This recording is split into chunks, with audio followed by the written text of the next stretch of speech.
Disclaimer, বাচ্চারা দূরে থাকবে। বাবু, আমার বার্থডেতে তো সবাই গিফট দিয়েছে, কই তুমি তো গিফট দিলে না? তুমি তো বলেছিলে একটা সুন্দর গিফট দেবে। আমি তো তোমায় গিফট দিতেই চেয়েছিলাম, কিন্তু কি হয়েছে বলতো, একটা বিরাট বড় প্রবলেম হয়ে গেছে আমার ফ্যামিলির মধ্যে। কি প্রবলেম? আর আমাদের বাড়ি সব টাকা পয়সা ছিল না, সব চুরি হয়ে গেছে। আমার মা তো কাঁদি কাঁদি পুরো ব্যয়, ওই জন্য আমি তোমায় গিফট দিতে পারিনি। তো দুঃখিত হলাম। কি বলছো সত্যি? কিন্তু কালকে তো দেখলাম তোমার বাবা এই সামনে একটা রুই মাছ কিনে নিয়ে যাচ্ছে। এই কি হয়েছে বলতো, ওটা তো আমাদের টাকাই না, ওটা তো ধার করে টাকা। আগের বার্থডের সময় তুমি এরকম করেছিলে, বলছে বাবার নাকি পাতলা পায়খানা হচ্ছে, ডাক্তারের পিছনে সব টাকা খরচ হয়ে গেছে। এবারেও একটা বাহানা বানিয়ে নিলে, বলো। কি বলি বলতো, আমার কাছে না সবসময় পকেটের মধ্যে এত এত টাকা থাকে, কিন্তু তোমার বার্থডের সময় টাকাগুলো কোথায় মুড়ে যায় আমি নিজেই বুঝতে পারি না। আমি ওইসব কিছু জানি না, আমার গিফট চাই মানে চাই, নাহলে ব্রেকআপ। তুমি যে এত রাগ করো না, ব্রেকআপ করার কি আছে? আমি তো গিফট এনেছি, মজা করছিলাম। হয়ে গেল নাও। হ্যাঁ, সামনে সামনে লাভে আছে না, ওদিনকে তোমার এরম বড় টেডিয়ে তোমার ঘাড়ে চাপা দেবো। আর যদি না দিয়েছো? না আনলে তুমি আমার ঘাড়ে চাপা দেবে। না, আমি অন্য লোকের সাথে পালিয়ে যাব।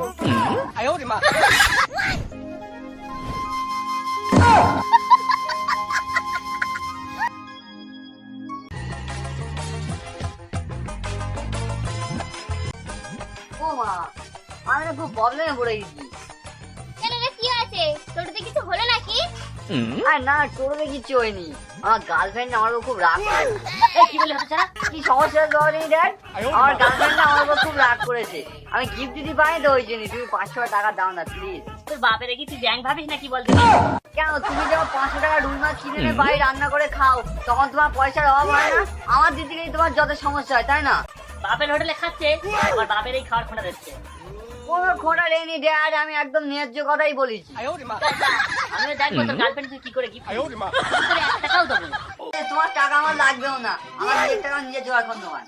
গিফট গাড়ি কোথাকার। এই সব তোমার জন্য এত আজকাল ছেলে।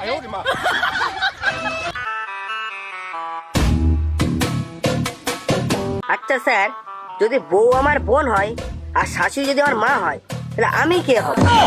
আবার ধরেন আমার বউয়ের মা যদি আমার শাশুড়ি না হয়, আমার মা হয়, তাহলে বউ আমার কে হবে? এই, তুই কার সাথে কথা বলছিস রে? আরে আমি তো অঙ্কে কাঁচা তো, তাই প্রাইভেট থেকে ফোন করেছিলাম, এমনটা মেলাতেই পাচ্ছি না। এই, ফোন রাখ। কৌশিক, তোর বংশ পরম্পরায় একটা আলুর দোষ আছে, বুঝলি তো? মানে এই আলু খেলে গ্যাস হয়তো, তাই বলতেছি। সবকিছু ভুলে গিয়ে আবার নতুন করে শুরু কর। তোরই তো বাবা, ক্ষমা কর দে। ক্ষমা কর দে। ওই মেয়ে হাতছাড়া হয়ে গেলে ওই মেয়ে আমি আর কোনদিন পাবো? মেয়ে পাবি না কে বলেছে? এক্ষুনি ঘটনা যাবি, কত মেয়ে দেখাবে জানিস? আর ও তো ঠিকই বলতেছে, তুই ঘটক থেকে বিয়ে করলে, তাই তোর বাবা তোর শাশুড়ির সাথে প্রেম করতে পারবে না। সে নাই ঠিক আছে, ঘটক থেকে আমরা বেটা দিয়ে দিলুম, কিন্তু কৌশিক তুই বল দিনি, সেই যখন তুই মরবি ভেবেই নিতি, তাহলে মরার আগে অতটা খাবারের অর্ডার দিছিলি কেন? ওটা আমি যখন ডাক্তারখানায় ঘুমের ওষুধ কিনতে গেছিলাম, তখন ডাক্তার আমায় বলে দিয়েছিল যে কিছু খেয়ে যেন ওষুধটা খাই, নাহলে ওষুধে কোনো কাজ হবে না।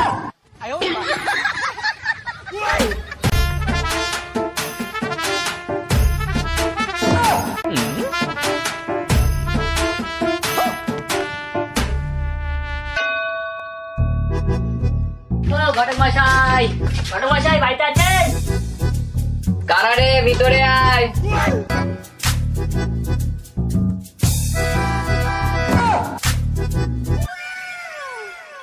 বাবা, 3 মূর্তি আমার বাড়ি, কি করতি? কাকু আপনি রান্না করছো? কাকিমা রান্না করে না? তোর কাকিমা রান্না করে। তোর কাকিমার হাতে রান্না আমার ভাল লাগে না, ওই জন্য আমি রান্না করি আর তোর কাকিমা খায়। ঘটক মশাই দেখি বেশ কাজের আছে। তো ঘটক মশাই, আমার এই বন্ধু তো বিয়ে ফেয়ে দেখো না, আর কতদিন বেচারা সিঙ্গেল থাকবে বলো দিনি? এর জন্য আমি মেয়ে দেখতে পারবো না। কেন? এর বাবা আমায় কি শর্ত দিয়েছে তুই জানিস? কি শর্ত?